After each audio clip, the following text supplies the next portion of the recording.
Motherboard সার্ভিসিংয়ের নতুন একটা ভিডিওতে আপনাদের সবাইকে স্বাগতম জানাচ্ছি। এটা হচ্ছে গিগাবাইটের 510 মাদারবোর্ড। এই মাদারবোর্ডগুলোর কমন যেই তিনটা প্রবলেম হয় সেটা হলো আমরা দেখতে পাই অন অফ প্রবলেম অথবা নো পাওয়ার। আরেকটা প্রবলেম হয় যে এরকম অন হয়ে থাকে, ডিসপ্লে আসে না। তো এই মাদারবোর্ডটা এখন ডিসপ্লে একদম ঠিকঠাক অবস্থাতে আছে। তো এই মাদারবোর্ডগুলোর ওয়ার্কিং প্রসেস কী সেই বিষয়গুলো নিয়ে আলোচনা করব। মানে এই মাদারবোর্ডগুলো কিভাবে কাজ করে, কোথায় কোন ভোল্টেজ থাকবে সেই বিষয়গুলো নিয়ে আলোচনা করার চেষ্টা করব আজকের ভিডিওতে। তো আশা করি ভিডিওটা ভালো লাগবে। তো প্রথমে আপনাদেরকে আমি কিছু ভোল্টেজ দেখাই দিই যে আসলে কোন সেকশানে কত ভোল্টেজ থাকে এবং কোন কম্পোনেন্টস কোথায় আছে সেটা আমি মাদারবোর্ডের ডায়াগ্রাম অথবা বোর্ড ভিউ দেখে আপনাদের সাথে শেয়ার করব। তো মাদারবোর্ডটা টোটাল মাদারবোর্ডটা হলো এইটা 510 গিগাবাইটের এবং এটা হচ্ছে 11 জেনারেশনের মাদারবোর্ড এবং 10 জেনারেশনের দুইটাই এটাতে চলবে। এখন প্রসেসর যেটা ব্যবহার করা হচ্ছে এটা হলো 10 জেনারেশন প্রসেসর। তো এখানে র্যাম সেকশনটা থাকে যেখানে আপনার র্যামের ভোল্টেজ, ভিটিটি ভোল্টেজ এবং ভিভিভি ভোল্টেজগুলো ব্যবহার করা হয়। চিপসেটের ভোল্টেজ থাকে এবং হচ্ছে অলওয়েজ একটা ভোল্টেজ থাকে যেটা হলো প্রাইম 1.8 ভোল্টেজ। একটা থাকে 1.8 প্রাইম ভোল্টেজ আর একটা থাকে চিপসেটের 1.8 ভোল্টেজ। দুইটা ভোল্টেজ আলাদা আলাদা। তো এই দুইটা ভোল্টেজ তৈরি হয় এই মাদারবোর্ডে। এছাড়াও এখানে থাকে কিছু আপনার ভিসিসি, এসএ, আইও এবং এই মাদারবোর্ডে কিন্তু আইও ভোল্টেজটা দুইটা থাকে। তো আর এখানে থাকে সিপিইউ কোর। তা এর আগেও আমি আলোচনা করছিলাম যে সিপিইউ কোরে কত ভোল্টেজ তৈরি হয়, এটা হলো প্রসেসরের উপরে নির্ভর করে। আমি আপনাদেরকে আজকে কিছু আলোচনা করব যেটা হচ্ছে এই মাদারবোর্ডের যে stand by voltage ATX connector থেকে সেই জিনিসটা সম্পর্কে আলোচনা করব।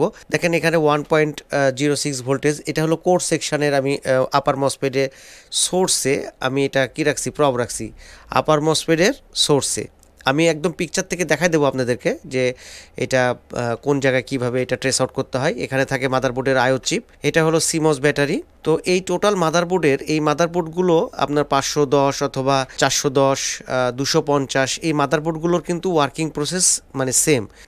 এখন এই মাদারবোর্ডগুলো কাজ করে কিভাবে, আজকে আপনাদেরকে ডিটেলস এই বিষয়টা নিয়ে আলোচনা করব যে মাদারবোর্ডের ওয়ার্কিং প্রসেসটা কি, কোন জায়গায় কত ভোল্টেজ থাকে অথবা কিভাবে কাজ করে।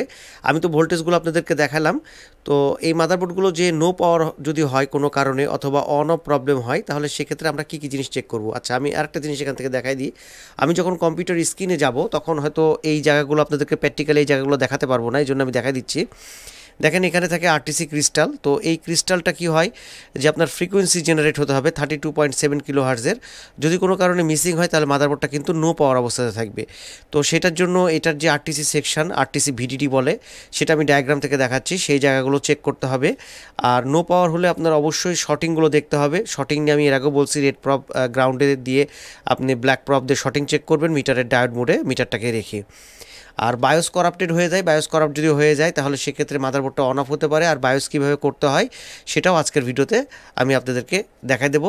চেষ্টা করব যতটুকু সম্ভব আপনাদেরকে এই মাদারবোর্ডটা সম্পর্কে ইনফরমেশান দেওয়ার জন্য। যদি ভিডিওটা ভালো লাগে তাহলে অবশ্যই একটা লাইক দিয়ে দেবেন। আর আমাদের ছোট্ট চ্যানেলে আপনারা যারা নতুন সাবস্ক্রাইব করেননি তারা অবশ্যই সাবস্ক্রাইব করে দিবেন। তো আমি এই মাদারবোর্ডটা কম্পিউটার স্ক্রিনে গিয়ে আপনাদেরকে ডিটেলস বুঝাই দিচ্ছি যে এই মাদারবোর্ডটা কীভাবে কাজ করে অথবা কিভাবে আপনারা ট্রেসিং করবেন, কোথায় কিভাবে কাজ করতে হয় আর বায়োসটা কীভাবে করতে হয় সেটা নিয়েও আলোচনা করতেছি। তো এখন অন করে রাখছি মাদারবোর্ডের পিকচারটা। এটা হচ্ছে 510 মাদারবোর্ড S2H 510 11 জেনারেশন। এখানে সাপোর্ট 11 জেনারেশন লেখা আছে। তো আমরা যখন মাদারবোর্ড নো পাওয়ারে কাজ করব তখন যে জিনিসটা বলতেছিলাম যে আপনাদেরকে প্রথমে দেখতে হবে স্ট্যান্ড বাই ভোল্টেজটা তৈরি হচ্ছে কিনা, যেটা কিনা এটিএক্স কানেক্টরের 9 নাম্বার পিন থেকে আপনার এটা আমরা চেক করতে পারবো। তো এটিএক্স কানেক্টরের হচ্ছে 9 নাম্বার পিনে আমরা কি দেখব, 5 ভোল্ট স্ট্যান্ড বাই। তো আমরা মাদারবোর্ডে চলে যাব। আমরা মাদারবোর্ডের এখানে গিয়ে এটিএক্স কানেক্টর আমরা সার্চ করতে পারি যে এটিএক্স কানেক্টর মানে এটিএক্স কানেক্টরের যেই পয়েন্টটা সেটা। তো এখান থেকে আমরা এটিএক্স যেটা লেখা আছে তো এটাকেও আমরা কপি নিতে পারি। কপি নিয়ে যদি আমরা সার্চ দিই তাহলে সেক্ষেত্রে আমরা চলে যাব হচ্ছে কোথায়, কানেক্টরে চলে যাব। আমি এখন সার্চ দিচ্ছি Ctrl+V এটিএক্স। তো এটিএক্স কানেক্টরে আমরা গিয়ে দেখব যে এখানে কি ভোল্টেজ তৈরি হয়। এখান থেকে আগে কানেক্টরে আমি যাচ্ছি। তো এখানে দেখেন 9 নাম্বার পিনে আমরা পাবো হচ্ছে স্ট্যান্ড বাই ভোল্টেজ। তো এই স্ট্যান্ড বাই ভোল্টেজটা আবার হচ্ছে 22K রেজিস্টার দিয়ে PS1 এর সাথে কানেক্টেড 16 নাম্বার পিনে। PS1-এ আমরা 5 ভোল্ট পাবো 16 নাম্বার পিনে এবং হচ্ছে 9 নাম্বার পিনে আমরা স্ট্যান্ড বাই ভোল্টেজটা পাবো।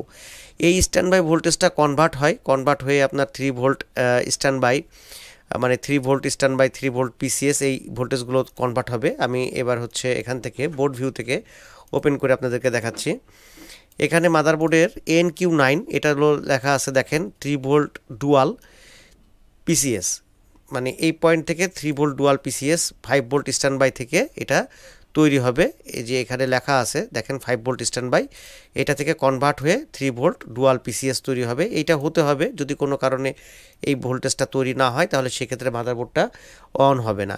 তো অন হওয়ার ক্ষেত্রে আমরা সেই ভোল্টেজটা চেক করব, সেই সাথে আমরা চেক করব কি করব, ডুয়াল ভোল্টেজটা তৈরি হচ্ছে কিনা সেটাও আমরা দেখব যে এই ডুয়াল ভোল্টেজটা 3 ভোল্ট ডুয়ালটা তৈরি হচ্ছে কিনা। 3 ভোল্ট ডুয়াল পিসিএস এবং হলো 3 ভোল্ট ডুয়ালটা আমরা দেখব।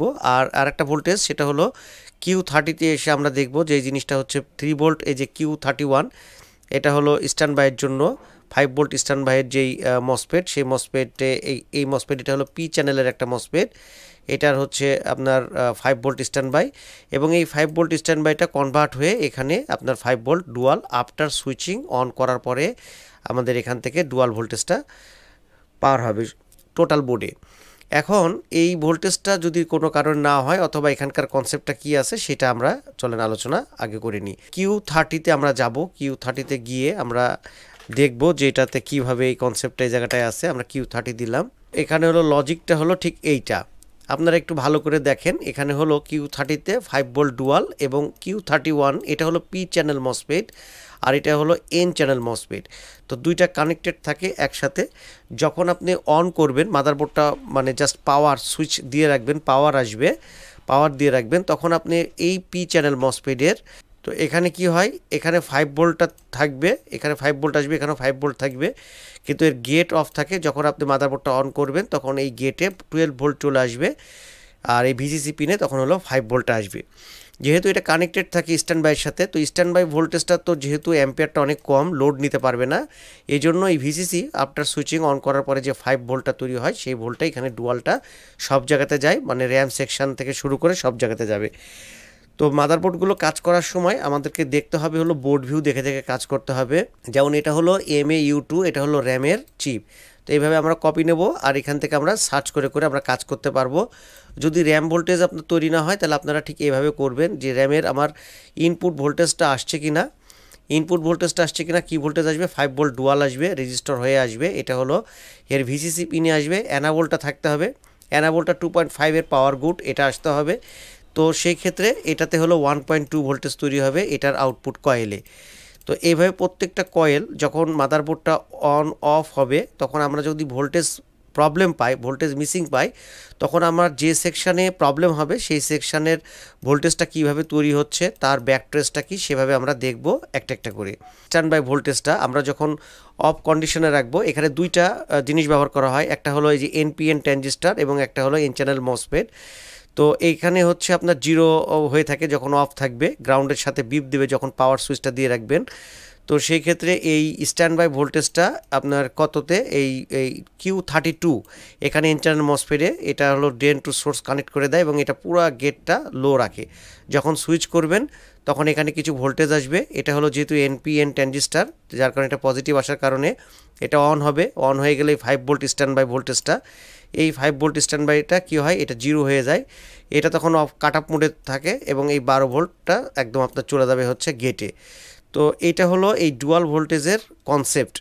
তো আমরা অনেক সময় যদি ডুয়াল ভোল্টেজটা না পাই ঠিক এইভাবে আমরা চেক করব যে আপনার ব্যাক ট্রেস করে যে আমার এটা কেন হচ্ছে না। যদি ডুয়াল ভোল্টেজটা তৈরি না হয় তাহলে কিন্তু আমাদের র্যাম ভোল্টেজ কখনোই তৈরি হবে না।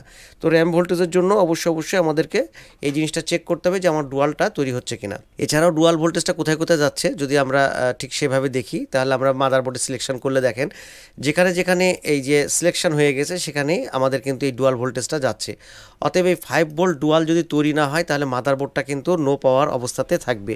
এই জন্য আমাদেরকে ভোল্টেজ যদি নো পাওয়ার কন্ডিশনে থাকে তাহলে সেক্ষেত্রে স্ট্যান্ড বাইটা তৈরি হচ্ছে কিনা এই Q31-এ সেটা আমরা চেক করব, এবং হচ্ছে এই Q30-তে এখানে আমার ডুয়ালটা তৈরি হচ্ছে কিনা সেটা আমরা দেখব। দেখেন এই ডুয়ালটা তখনই তৈরি হবে যখন আপনি সুইচ করবেন। তো সুইচ করার আগে আমাদেরকে কি হতে হবে, আমাদেরকে অবশ্যই 3 ভোল্ট এখানে পিসিএস তৈরি হতে হবে, কারণ এটা স্ট্যান্ড বাই থেকে হয়, কিন্তু 3 ভোল্ট পিসিএস হতে হবে এবং অবশ্যই আরটিসি সেকশনটা অ্যাক্টিভেট হতে হবে। তো আরটিসি সেকশন অ্যাক্টিভেট হওয়ার জন্য এখানে ক্রিস্টালটা আছে 32.7 কিলো হার্টজ, এই ক্রিস্টালটা আপনার লাগবে, তো অ্যাক্টিভ হওয়ার জরুরি। এই আরটিসি সেকশন NX2 যদি আমরা দিয়ে সার্চ দিই তাহলে দেখেন NX2, তো NX2 দেওয়ার আগে আমরা দিই আরটিসি ভিডিডি, এটা দিলে কি হবে জানেন, এটা দিলে আমরা দেখব যে এই আরটিসি ভিডিডিটা দেখেন এখানে লেখা আছে, আরটিসি ভিডিডিটা হলো পিসিএসের একটা ভোল্টেজ, এটা লাগবে পিসিএসটা অ্যাক্টিভেট করার জন্য এই আরটিসি ভিডিডিটার প্রয়োজন আছে। যদি কোনো কারণে আরটিসি ভিডিডি মিসিং হয় তাহলে আরটিসি সেকশনটা কিন্তু অ্যাক্টিভেট হবে না।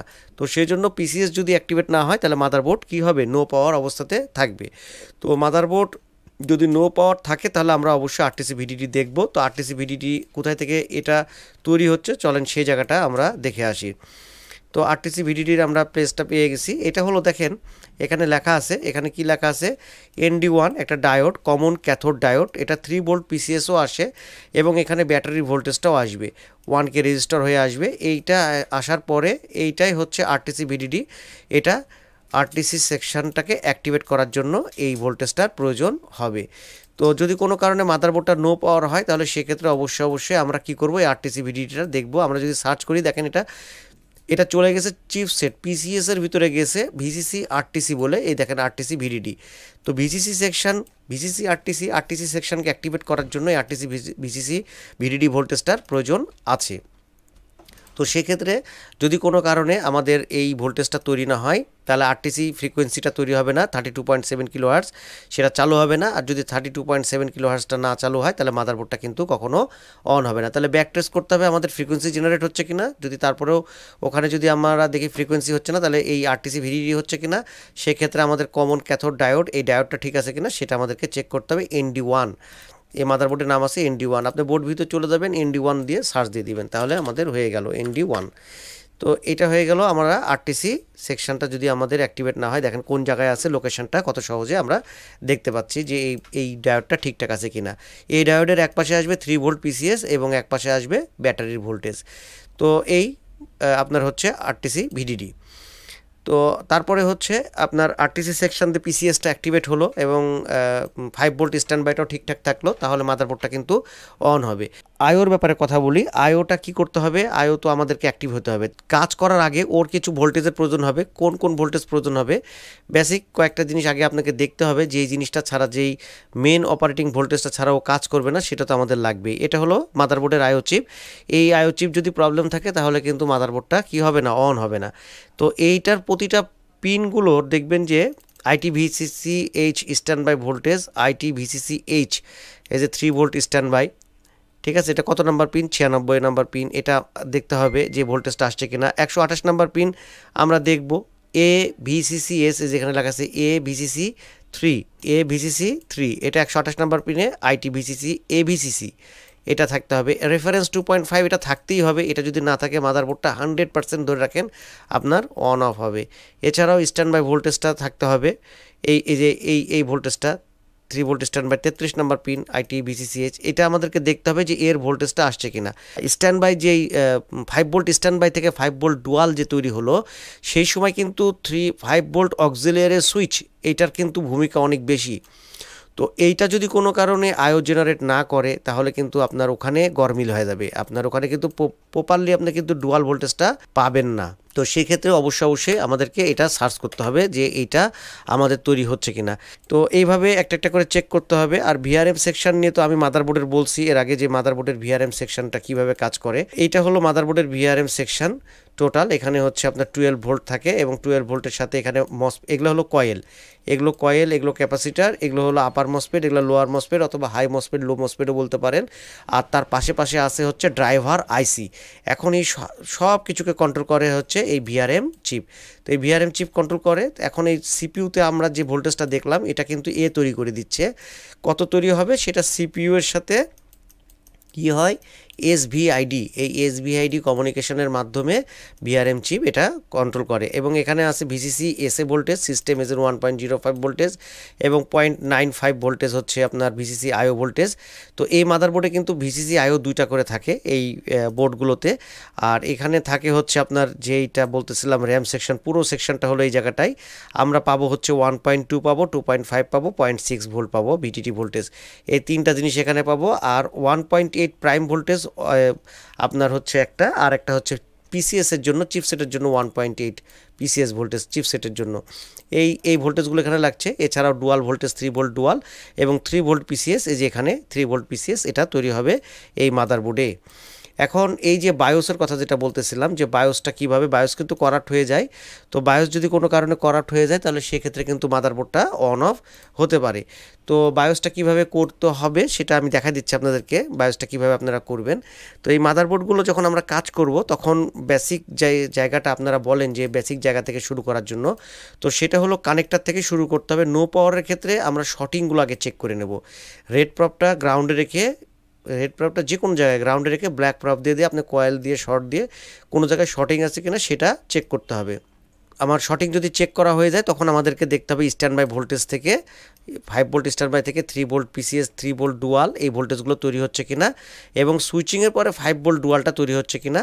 তো এই ভোল্টেজগুলো আমাদেরকে তখন একটা একটা করে চেক করতে হবে। নো পাওয়ারের ক্ষেত্রে একটা কী আলোচনা করলাম, পিসিএসের আরটিসি ভিডিডি দেখবো, এর সেই সাথে ক্রিস্টালটার ফ্রিকোয়েন্সি দেখবো। যদি ফ্রিকোয়েন্সি জেনারেট না হয় তাহলে আরটিসি ভিডিডি দেখবো, কারণ হলো এই ফ্রিকোয়েন্সিটা লাগবে মাদারবোর্ডে অনের ক্ষেত্রে। আর যদি অন অফ হয় তাহলে আমরা দেখবো ভোল্টেজ মিসিং হচ্ছে কিনা। কোনো সেকশনে যদি ভোল্টেজ মিসিং হয় তাহলে মাদারবোর্ডটা কিন্তু অন অফ হতে পারে। তো এইভাবে মাদারবোর্ডগুলো কাজ করতে হবে, তাহলে যে কোনো মাদারবোর্ডই কম বেশি এগুলো সলভ করা যায়। আর আইও চিপ যেটা বলতেছিলাম, এটা আইওর বেসিক যে ভোল্টেজগুলো, সেই ভোল্টেজগুলো আপনি আইওকে সিলেকশন করে ডায়াগ্রাম অনুযায়ী সেটার কোথায় কোথায় আইটি ভিসিসিএইচ মানে ওর যে স্ট্যান্ড বাই ভোল্টেজ সেটা লাগছে সেটা দেখবেন। এছাড়াও মাদারবোর্ডটা যখন আমরা অন করি তখন যে 16 নাম্বার পিনটা আছে PS1 মানে পাওয়ার সাপ্লাই অন, এই কানেক্টরের 16 নাম্বার পিন এ পাশে 16 নাম্বার পিনটাতে এখানে যে 5 ভোল্ট থাকে, এই 5 ভোল্টটা জিরো হয়ে যাবে। 5 ভোল্টটা 0 ভোল্ট হবে কখন, সুইচ করার পরে। আচ্ছা, সুইচে কিন্তু আমরা ভোল্টেজ দেখব, সুইচেও ভোল্টেজ দেখব। এখন এই সুইচে ভোল্টেজটা কত হবে সেই জিনিসটা আমরা দেখব। সুইচে হচ্ছে 3 ভোল্ট থাকবে। তো এটা আমরা সার্চ করতে গেলে আমরা কি করব, আমরা হচ্ছে এখান থেকে দেখেন সুইচ ভোল্টেজ আমরা যাচ্ছি, এটা হলো ফ্রন্ট প্যানেল, ঠিক আছে। এফ দিয়ে আপনি প্যানেল দিবেন, এফ এ ডবল এন আমরা দিচ্ছি, FANEL NEL ফ্রন্ট প্যানেল আমি দিলাম, সার্চ দিলাম, এই যে ফ্রন্ট প্যানেল চলে আসছে। তো এখানে আমরা যদি ফ্রন্ট প্যানেলে দেখেন 6 নাম্বার পিনটা হলো PW+ মানে পাওয়ার সুইচ, পাওয়ার বাটন। এই পাওয়ার বাটনে দেখেন 3 ভোল্ট ডুয়াল পিসিএস আছে, 8.2K একটা রেজিস্টর দিয়ে পাওয়ার বাটনের সাথে এটা কানেক্টেড হয়ে আছে। কার কমিউনিকেশন করছে, একদম 16 নাম্বার পেজে। 16 নাম্বার পেজে কি আছে আমরা যাই দেখি 16 নাম্বার পেজে কি আছে। তো যদি মাদারবোর্ড অন না হয় তাহলে সেক্ষেত্রে আমরা সুইচে ভোল্টেজ আছে কিনা, আয়োর হচ্ছে চলে আসবে 104 নাম্বার পিনে প্যান সুইচ, পাওয়ার সুইচ। এই 104 নাম্বার পিনে এটা 303 এটা হতে হবে। যদি কোনো কারণে আপনি সুইচ চাপ দিচ্ছেন আর এটা যদি না হয় তাহলে বুঝতে হবে আইও পাওয়ার বাটনটা সেন্স করতে পারছে না, সেক্ষেত্রে মাদারবোর্ড কখনো অন হবে না। আর যখন এইটা সেন্স করে পাওয়ার বাটন, এটা সেন্স করে পাওয়ার বাটন, এটা থেকে আবার পাওয়ার বাটন আপনার আউট হবে, ঠিক আছে। তারপরে হচ্ছে আপনার পাওয়ার সাপ্লাই অন যেটা PS1, এটা হলো আপনার কি হয়, লো হয়ে যায়। এটা 5 ভোল্ট থাকে, এই 5 ভোল্টটা হচ্ছে 0 ভোল্ট করে দেয়। তো 5 ভোল্ট থেকে 0 ভোল্ট যখন করে দেয় তখন হলো মাদারবোর্ডটা চলতে থাকে। যতক্ষণ পর্যন্ত এটা 0 থাকবে ততক্ষণ পর্যন্ত মাদারবোর্ডটা অন থাকবে। চিপ এভাবে কাজ করে। তারপরেও আইওর যদি পিন ডিটেলস সম্পর্কে জানতে চান অবশ্যই কমেন্ট করবেন। এই ছিল মাদারবোর্ডের বেসিক ধারণা। এই মাদারবোর্ডগুলো যদি নো পাওয়ার হয় তাহলে সেক্ষেত্রে কী কী জিনিস চেক করবেন। আচ্ছা, আরেকটা জিনিস হয় সেটাও একটু আলোচনা করে নিই। এই মাদারবোর্ডে কিন্তু অনেক সময় 12 ভোল্ট শর্ট হয়, এই মসফেটগুলো শর্ট হয়ে যায়, ঠিক আছে। যদি আপনার এরকম হয় যে মাদারবোর্ডটার আপনি এই কানেক্টরটা খুলছেন আর মাদারবোর্ডটা অন হচ্ছে, যদি এটা কানেক্টরটা দেন তাহলে অফ হয়ে যাচ্ছে, তাহলে সেক্ষেত্রে বুঝবেন যে মসফেটগুলো শর্ট আছে। এই মসফেটগুলোকে সবগুলোকে একসাথে না, আগে আপার মসফেটগুলোকে রিমুভ করবেন। রিমুভ করার পরে আপনি মিটার দিয়ে মাপ দিবেন। মিটারটা ডায়োড বোর্ডে রেখে ড্রেন টু সোর্স হচ্ছে ব্ল্যাক প্রব আর রেড প্রব রেখে দেখবেন কন্টিনিউটি মোডে মানে বিপ দিচ্ছে কিনা। যদি বিপ দেয় তাহলে বুঝবেন যে মসফেট শর্ট। সেক্ষেত্রে আপনি অন্য মাদারবোর্ড থেকে এই ভিআরএম সেকশনের সেম মসফেট আপনি এখানে লাগাই দিবেন, তাহলে সেক্ষেত্রে এটা অ্যাক্টিভ হয়ে যাবে। তো এই মসফেটগুলো কিন্তু অনেক নষ্ট হয়ে যায়, কারণ হচ্ছে যে এখানে যেহেতু সুইচিং হয় এটা হলো পিডাব্লিউএম সেকশন, এখানে অন অফ হয়। অন অফের মাধ্যমে যেহেতু ভোল্টেজ তৈরি হয়, যার কারণে এই মসফেটগুলো কিন্তু নষ্ট হয়ে যায়। তো যদি এরকম হয় তাহলে সেক্ষেত্রে আপনি অবশ্যই এই কাজটা করতে পারবেন যে মসফেট রিপ্লেস করে দিবেন। আর বায়োসের কথা যেটা বলতেছিলাম, বায়োসের জন্য কি করবেন, গুগলে যাবেন, গুগলে গিয়ে মাদারবোর্ডের হচ্ছে মডেলটা লিখবেন, মডেলটা লিখে আপনি সার্চ দিবেন। ঠিক আছে, সার্চ দিলে আপনি বায়োসটা পেয়ে যাবেন। সার্চ দিবেন, দেওয়ার পরে এই বায়োসগুলো অনেক করাপ্ট হয়ে যায়। বায়োস যদি করাপ্ট হয়ে যায় তাহলে কিন্তু মাদারবোর্ডটা কি, এই দেখেন বায়োস এটা সিঙ্গেল চিপও থাকতে পারে, ডুয়েল চিপও থাকতে পারে। এটা এক একটা মাদারবোর্ডে এক এক রকম দেয়। তো মাদারবোর্ডের আপনি মডেল দিবেন, সেই সাথে রিভিশনটা দিবেন অবশ্যই। এই যে এটা যেমন আমি লিখছি 1.3, আমি যে মাদারবোর্ডে কাজ করছি এটার 1.3 ভার্সনের। তো 1.3 রিভিশন দিবেন, এরকম আপনার মাদারবোর্ডটা যেটা সেই রিভিশনটা দিবেন, দিয়ে বায়োসটা সিলেকশন করে আপডেট যে ফাইলটা আছে সেই ফাইলটা আপনি ডাউনলোড করে, এটা একদম রেডি টু ফ্লাশ, এখানে কোনো কিছু করতে হয় না। এটা হলো আপনি ফাইলটা জাস্ট আনজিপ করবেন, আনজিপ করে এই ফাইলটাকে আপনি প্রোগ্রাম করে ফেলবেন। আমি জাস্ট এরকম করে দেখেন এখানে এক্সট্রাক্ট দিচ্ছি, এর মধ্যে যে ফাইলটা আসবে এটা আমি একটু বড় করে নিচ্ছি, এটা একটু বড় করে নিচ্ছি আপনাদেরকে সুবিধার্থে। এটার মধ্যে এই যে এই ফাইলটা যেটা আপনার, এই যে এই ফাইলটা, এটা হলো বায়োস। তো বায়োসও কত মেগাবাইট, এটা যদি আমরা এখান থেকে রাইট বাটন ক্লিক করে প্রপার্টিস দিই তাহলে সেক্ষেত্রে দেখতে পাবো এটা হলো 32 মেগাবাইটের বায়োস। এবং এটা রেডি টু ফ্লাশ, মানে আপনার ল্যাপটপে যেটা হয় যে কোনো কারণে আপনার কি হয় যে এই বায়োস রিজিয়ন দেয় অথবা মি রিজিয়নের পার্ট থেকে আলাদা করতে হয়। তো এগুলোতে ওই সব ঝামেলা নাই, জাস্ট এক্সটেনশন বিন দিলেই এটা বায়োস হয়ে গেল। এটা প্রোগ্রাম করলেই এই বায়োসটা কিন্তু হয়ে যাবে এবং এটার মধ্যে সব কিছুই দেওয়া আছে। যদি নষ্ট হয়ে যায় তাহলে এইভাবে আপনারা এটা খুব সহজে গিগাবাইটের মাদারবোর্ডের বায়োস আপনারা করতে পারেন। তো আজকের ভিডিও অনেক বড় হয়ে গেল, শেষ করব। আজকের ভিডিও কেমন লাগলো অবশ্যই কমেন্ট করে জানাবেন। যদি ভালো লাগে আজকের ভিডিওটা, অথবা এই মাদারবোর্ড সম্পর্কে যদি আরও কোনো কিছু জানার থাকে আপনাদের, তাহলে অবশ্যই আপনারা কমেন্ট করবেন, তাহলে সেই বিষয়টা নিয়ে আলাদাভাবে ভিডিও তৈরি করার চেষ্টা করব ইনশাল্লাহ। তো আজকের ভিডিও এই পর্যন্তই। আর কিছু এই মাদারবোর্ড সম্পর্কে, আর আপনারা যখন ডায়াগ্রামটা দেখবেন তখন এটার হচ্ছে প্রথমেই যে চার্টটা পাবেন এখান থেকে একটা বেসিক ধারণা পাবেন, যেখানে লেখা আছে, এই এমন ডিস্টার্ব দিচ্ছে। আচ্ছা, এটা এই যে উপরে লেখা আছে, এটা কি লেখা থাকে যে এখানে দেওয়া থাকে, আমি এটা ক্লিয়ার করে নিই। যে এটা LGA 1200, মানে এটা হলো সিপিউর সাথে RAM, VGA port, HDMI port এগুলো কানেকশন করা আছে। আর চিপসেটের সাথে সব কিছু, মানে এলপিসি বাস, আইও চিপ এবং হলো বায়োস টায়োস থেকে শুরু করে সব কিছু মানে কমিউনিকেশন করে। আর সাউন্ড আছে হচ্ছে চিপসেটের সাথেই। তো এটা হচ্ছে ব্লক ডায়াগ্রাম, কার সাথে কার কমিউনিকেশন হয় অথবা কার সাথে কে কানেক্টেড আছে সেই জিনিসটার বেসিক ধারণা আপনারা এই পিকচারটা থেকে পেয়ে যাবেন। আর এই মাদারবোর্ডগুলো লাস্টে একবারে দেওয়া থাকে আপনার হচ্ছে একটা পাওয়ার ফ্লো, এই পাওয়ার ফ্লোটা দেখবেন যদি কোনো কারণে মাদারবোর্ডের কোন সেকশন থেকে কিভাবে কাজ করে সেই জিনিসটা সম্পর্কে জানার জন্য এই জায়গাটা দেখবেন। সিপিইউতে কী ভোল্টেজ, র্যামের ভোল্টেজ এবং ভিআরএম চিপ কী ভোল্টেজ তৈরি করবে এবং পুরো পাওয়ার প্ল্যানটা এখানে কিন্তু দেওয়া আছে। এই প্ল্যানগুলো দেখবেন, দেখলেও আপনারা একটা ভালো ধারণা পাবেন। তো আজকের ভিডিও এই পর্যন্তই। ভালো লাগলে লাইক দিয়ে দিবেন, আর আমাদের চ্যানেলে নতুন হলে অবশ্যই চ্যানেলটা সাবস্ক্রাইব করে দিবেন। কথা হবে অন্য কোনো ভিডিওতে, সে পর্যন্ত সবাই ভালো থাকবেন সে আশায় আজকের মতন আল্লাহ হাফিজ, আসসালামু আলাইকুম।